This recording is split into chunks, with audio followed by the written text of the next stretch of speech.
Então, que privilégio estarmos juntos aqui nessa noite e cantarmos tão belos hinos como nós já cantamos.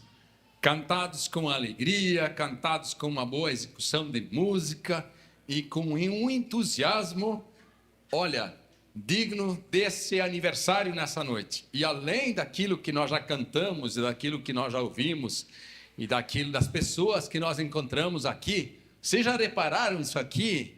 Olha só que maravilha, olha, parabéns à comunidade de Balneário, não só pelos 20 anos, mas aquilo que Deus tem feito aqui e aquilo que vocês fazem no dia a dia, isso é fruto de um agir constante e bom da presença de Deus. Senão a gente diz, não, qualquer coisa serve. Não é qualquer coisa serve. Tem sido feito de uma forma bonita, que enche o coração da gente de alegria. E se a gente fosse agora para casa, a gente já tinha o que precisava para essa noite. Mas desejo que Deus nos abençoe nesse momento da palavra, que vocês escolheram esse verso de Efésios, de Colossenses.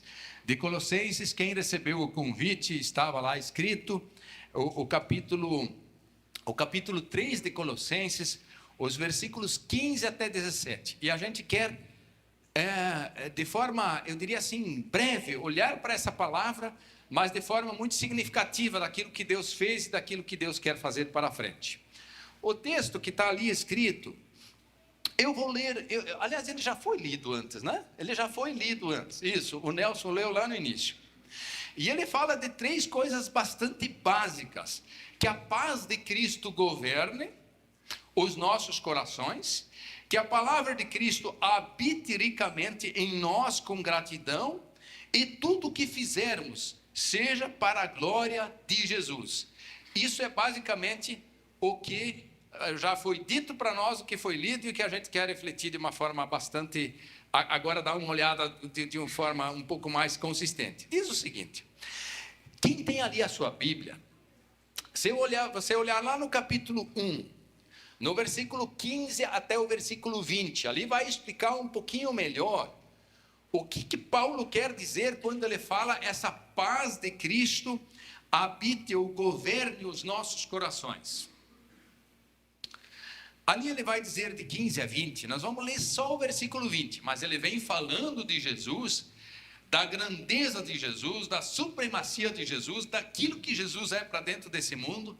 E lá no versículo 20, capítulo 1, versículo 20, ele vai dizer: e por meio dele, de Jesus Cristo, por meio dele reconciliar-se consigo todas as coisas, prestem atenção, consigo todas as coisas, tanto as que estão na terra quanto as que estão nos céus, estabelecendo paz, olha só, estabelecendo paz pelo sangue derramado na cruz. E essa paz, da qual a palavra fala, essa nós temos que olhar um pouco com atenção para entender, senão a gente diz assim, esse negócio de Cristo morrer na cruz, que negócio é esse? Por que teve que ser desse jeito? Você já pensou? Eu tinha um amigo meu na infância que dizia assim: por que Jesus teve que morrer na cruz? Ele não podia ter assim morrido, ter chegado na idade, um dia não podia mais, e estava acamado, um dia morreu. Não podia ser assim. Por que teve que ser desse jeito? Você já se perguntou por isso? O meu Henrique já é falecido, mas ele perguntava isso quando nós era criança. Eu não sabia responder para ele, mas hoje eu saberia. Eu quero perguntar para ti: você já recebeu uma vez uma notificação? Assim, uma notificação da Receita Federal, da Polícia Federal, do delegado de polícia, ou sei lá, do trânsito. Eu já recebi. Paguei agora no dia 10 de março. E está escrito em cima que ela foi por ultrapassar pela contramão da linha de divisão de fluxos opostos contínua e amarela. A famosa faixa dupla. É muito feio, não tenho nem um pouco de orgulho. Se a minha esposa estivesse aí, ela... Sabe, é muito ruim isso aí. Ela custa R$ 1.467. É, é grave. E é meu que não paga, exatamente. O problema da estrada é meu. Então, se você paga com antecedência, por isso eu paguei no dia 10 de março, então tem um descontinho. Mas por que eu trago isso? Por que eu paguei a multa? Vamos começar por aí. Por que pagar a multa? Para continuar tendo paz na estrada. Senão o guarda me para de novo, porque o problema é que a gente não vê o guarda, mas ele vê a gente, né? Ele vê a gente, ele enxerga a gente. E, de fato, como eu transito muito, foi lá na viagem nossa para Panambi, foi no primeiro encontro diário nosso para Panambi. E vocês sabem disso. Se for 2 faixas duplas em menos de 1 ano, aí tchau para o CNH por 1 ano. Por quê? Porque tem uma lei que rege sobre isso, existe uma regulamentação sobre isso, e a gente deve prestar atenção para que não ocorra esse tipo de coisa. Você já pensou, por exemplo assim, você já te perguntou, seria justo que o guarda fechasse o olho? Para que esse negócio tem que ser punido? O guarda podia fechar um olho. Eles vêm de uma forma muito educada, né? Eu não desejo que você tenha essa abordagem, mas ele vem muito educado, ele fala bem educado, e bem no final da conversa ele diz, você não viu, mas eu te vi lá atrás, eu te vi. E por que eu estou dizendo isso? Para nos ajudar a entender 2 coisas. Por que o guarda não fecha o olho? Em primeiro lugar, porque é justo. Foi feita uma regulamentação para que todos que usam as rodovias, para que todos os que transitam tenham condições de transitar, existe uma lei. E essa lei tem regulamentações. Então é justo que todos fiquem dentro da lei, seja de quilometragem, seja de as placas todas que nós conhecemos que estão lá. Essa é a primeira coisa. A segunda coisa é para que não vire bagunça. Exatamente. Se o guarda fechasse sempre o olho, ia virar bagunça, ninguém mais ia conseguir transitar. E para que as pessoas tenham paz no trânsito, e não tenham sua carteira até caçada, entende? Para que tenha condições de trafegabilidade, é necessário que haja leis, e é necessário que as leis sejam aplicadas, e que as leis sejam executadas e os transgressores sejam punidos.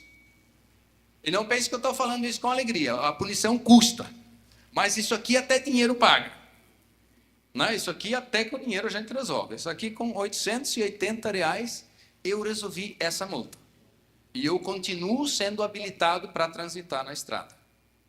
Envergonhado, entristecido, e a minha esposa disse muitas vezes, Carlos, cuida quando tu vai para a estrada. Eu tenho amigos que dizem, Marcos Maia, um desses amigos, Carlos, cuida quando tu vai para a estrada. E esse é o alerta que a gente precisa ouvir, para que a gente tenha condições de transitar adiante na estrada. Então, R$880 resolveu esse negócio. Agora vem a segunda questão. Por que é que Deus, assim, a nossa história é com Deus. E eu achei ali uma forma da gente explicar. Por que Deus não fecha assim um olho? Eu sei que essa turma aí tem umas transgressões aí, tem umas coisas que eles pisaram fora da linha e tal, mas diz que Deus pode tudo. Então fechar o olho fica fácil, né? Fecha um olho e está resolvido. Por que Deus não pode fazer isso? Deus não faz isso porque lá em Gênesis, Deus disse, o dia que vocês andarem longe de mim, vocês vão morrer. Por quê? Porque longe de Deus está a morte. Porque longe de Deus não tem condições de vida. Mas aí vem alguém e diz, mas será? Isso não é tão grave assim. Deus, na verdade, só não quer que vocês se tornem que nem Ele. Conhecedores do bem e do mal, e vocês vão poder decidir, isso aqui não é tão grave assim.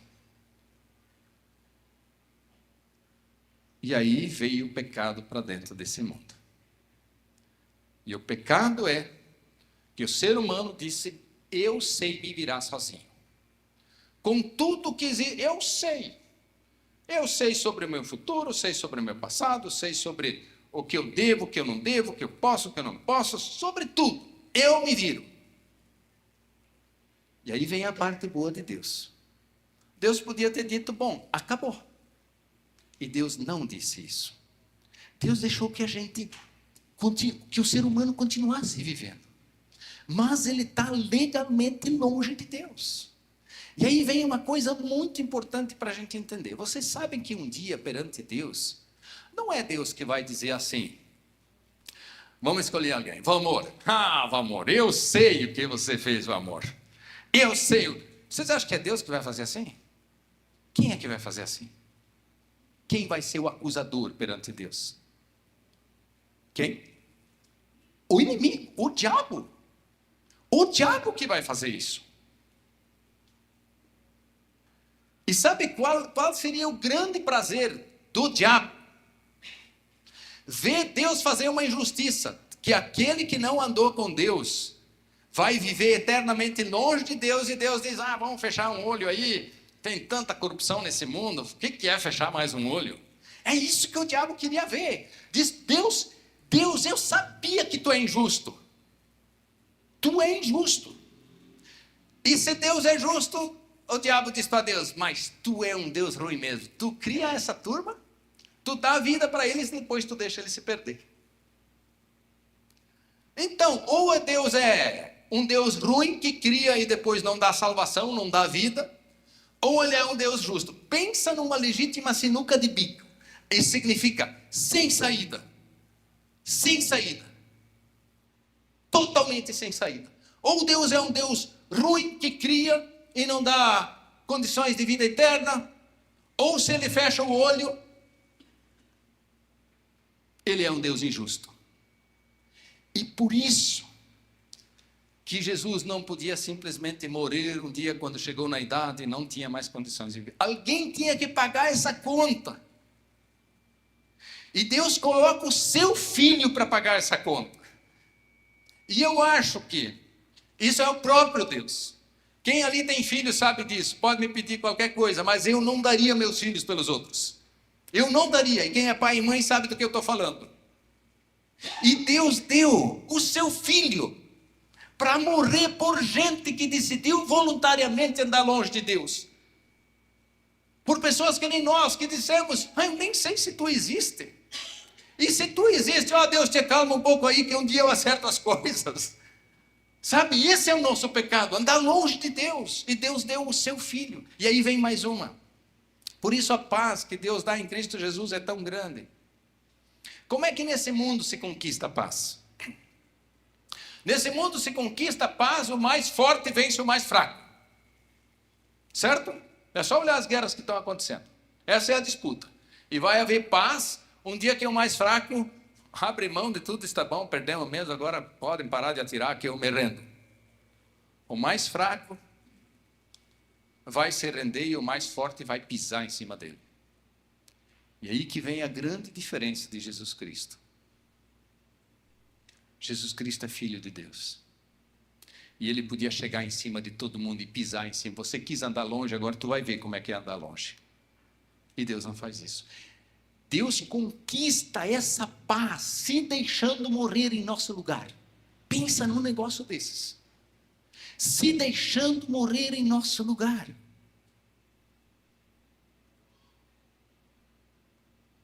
E Deus suportando, vendo seu filho agonizando na cruz.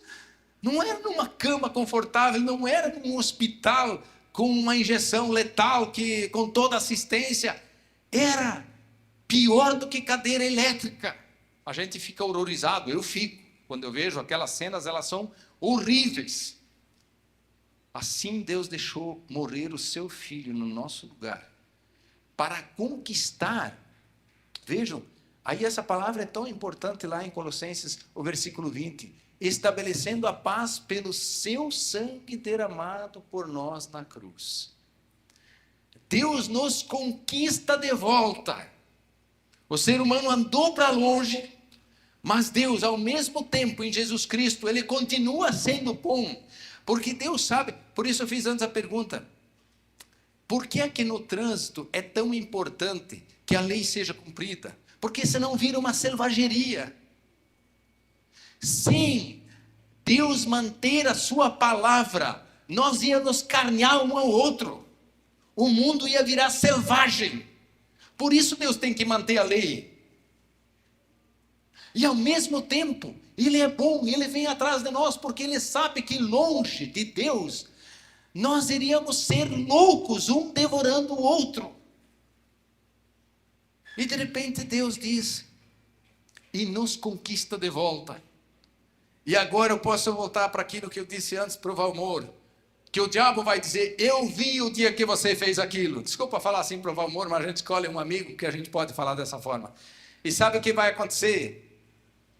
Jesus vai dizer, eu também vi, mas eu o perdoei. Eu o perdoei. Entra, vem cá.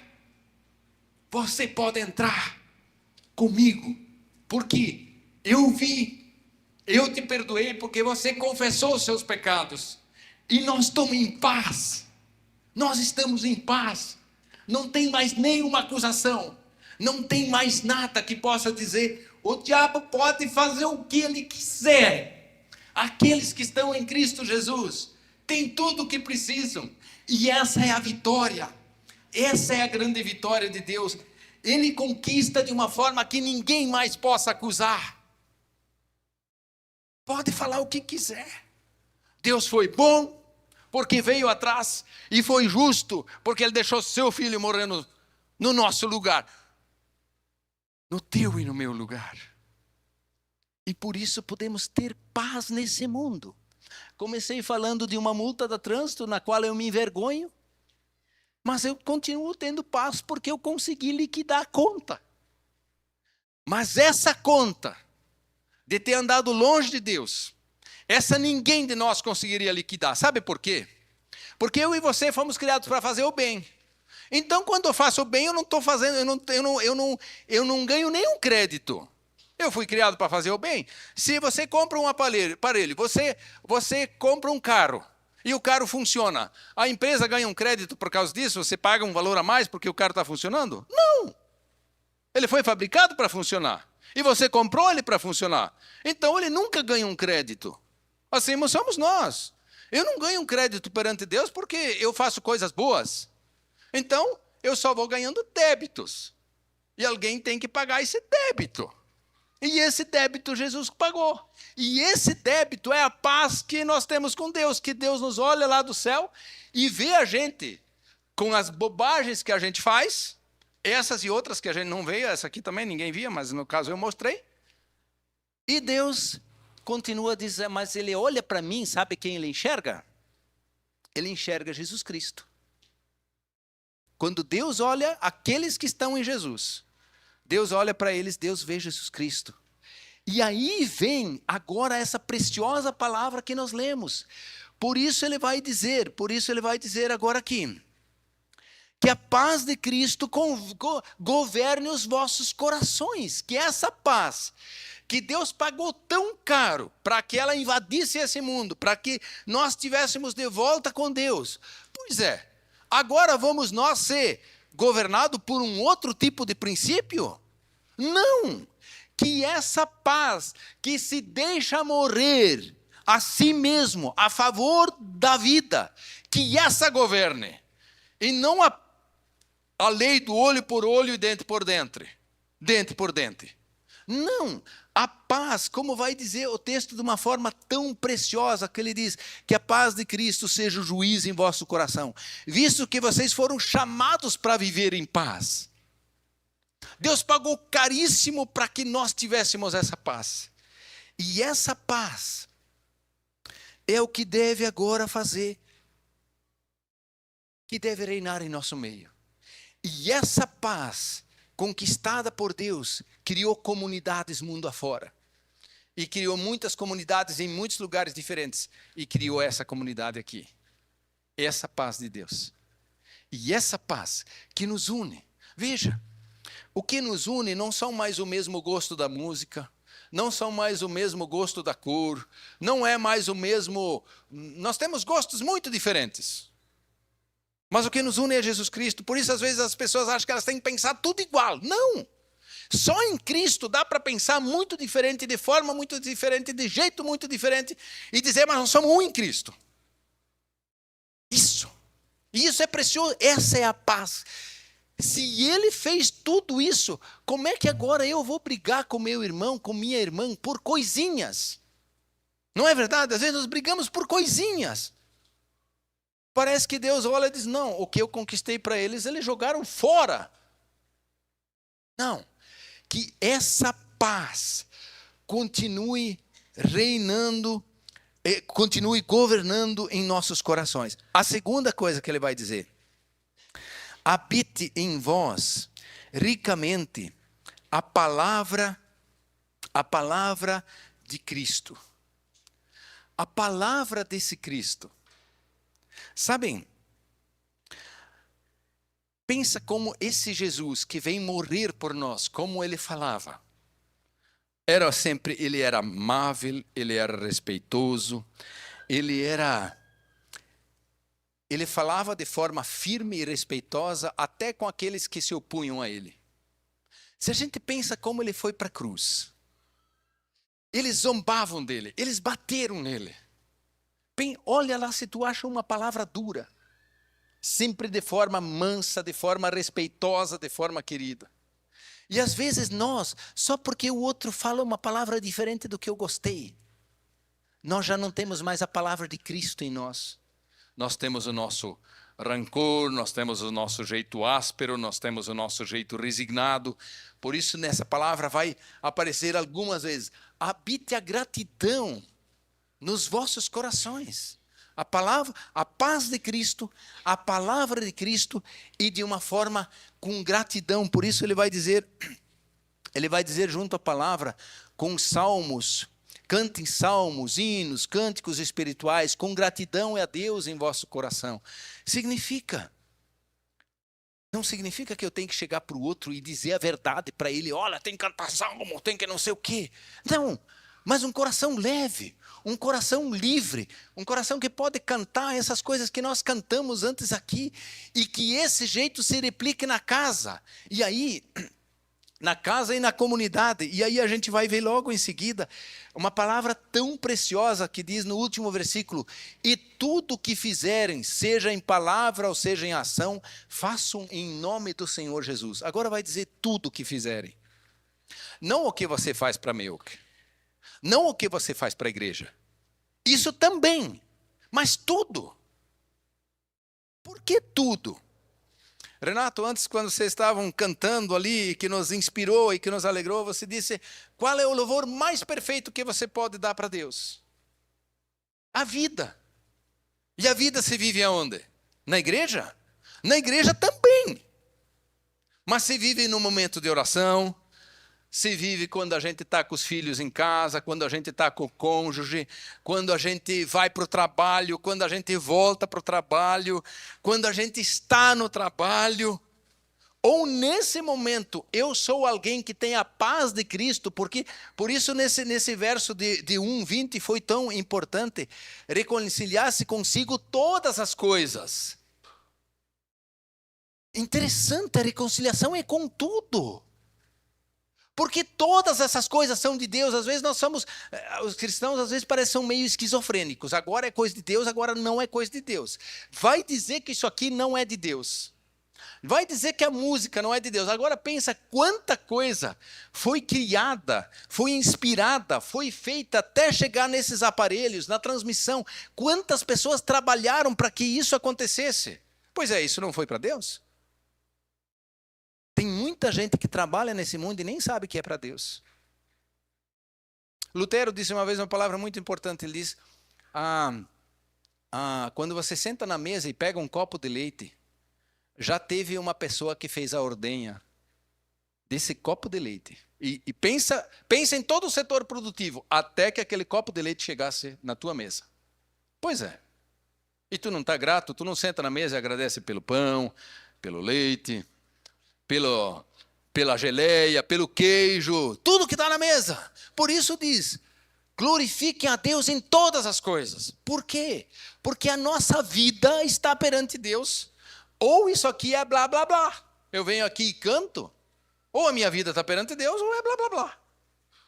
Mas para não ser blá, blá, blá, o que se canta aqui vamos dizer assim, é a expressão daquilo que a gente vive.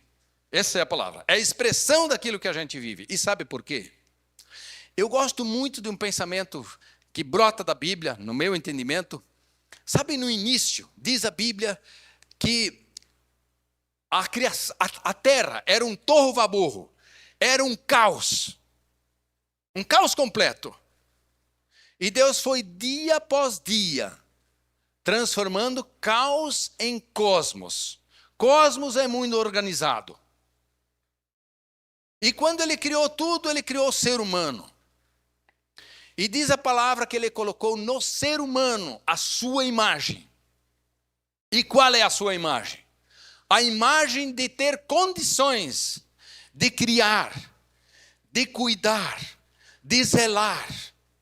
E toda vez que na sua casa você vai tirando um pedaço de mato e bota um pedaço de jardim, você continua fazendo a criação de Deus. E toda vez que tu faz alguma coisa que gera vida, que gera alegria, que gera condições de viver, tu continua fazendo aquilo que Deus fez em ti. E por isso Deus veio atrás de nós, para termos paz novamente. E para a primeira pergunta não ser o que eu ganho com isso, mas para glorificar a Deus. Diz, Deus, se tu criou tudo e não precisava ter feito nada, por que eu não posso fazer alguma coisa? E eu quero pegar as coisas da vida, seja na área de trabalho que for. Não é uma beleza que todos nós estamos sentados em boas e confortáveis cadeiras? Pois é. Alguém projetou, alguém pensou, alguém viu qual é a densidade que... Pensa, a gente sempre pensa essas coisas, não tem nada a ver com Deus. Tem tudo a ver com Deus. Tudo a ver com... Por isso dizem, todas as coisas que vocês fizeram, faça para a glória do Senhor Jesus. E aí eu quero dizer uma coisa. Se essa comunidade continuar fazendo isso, ela vai continuar contagiando. Nem todos têm o dom de sair testemunhando lá fora. Uns têm mais, outros têm menos. E não tem problema. Mas, na medida em que todos nós servirmos juntos a esse Deus e termos consciência que Jesus Cristo veio conquistar a paz para nós, para que nós possamos ir para casa em paz. E não pensar, será que eu tenho que ter medo desse Deus? Não preciso ter medo desse Deus, nem eu nem você. Porque Ele fez tudo isso por você. Para que você tivesse paz, para viver e para morrer. Para viver e para morrer. E por isso, enquanto Deus me der condições, eu quero servi-lo, e quero honrá-lo, e quero andar com Ele. E enquanto todos nós estivermos fazendo isto, nós somos uma comunidade contagiante, que vai comemorar ainda muitos anos de vida. Por quê? Porque Deus ama, porque Deus está presente e porque a comunidade é fiel a esse Deus. Que Deus, como comunidades suas, nos mantenha fiel a Ele e continuaremos tendo a paz, continuaremos tendo a palavra que nós precisamos para continuar andando com Ele. Amém?